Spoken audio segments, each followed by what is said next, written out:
Hello, আসসালামু আলাইকুম। Welcome to আইত ইসলাম কেক শপ।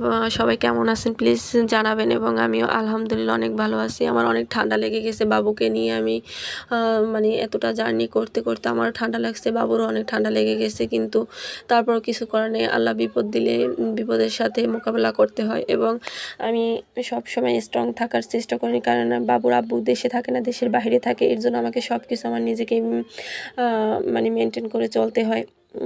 এবং আমার এই কেকের অর্ডারটা ছিল 4 থেকে 5 দিন আগে। একটা আপু অর্ডারটা কনফার্ম করে রাখছিল, এবং আপুটা আমার একটা পেজ থেকে একটা কেকের পিকচার নিয়ে বলছিলো যে আপু তুমি এরকমের বানিয়ে দেবা, কিন্তু একটু ডিফারেন্ট করে। আমি ওরকম আপুর কথা মতন আমি ওরকমের চেষ্টা করলাম, কিন্তু আমি জানি না আপুর কাছে কীরকমের লাগলো কেকের ডিজাইন। এবং আপু অবশ্যই আমার ভিডিওটা দেখে থাকলে অবশ্যই জানাবেন কমেন্টে যে কেকের ডেকোরেশন কেমন ছিল এবং টেস্ট কেমন হয়েছিল। আমি অনেক ব্যস্ততার ভিতরে ছিলাম এবং আমার মন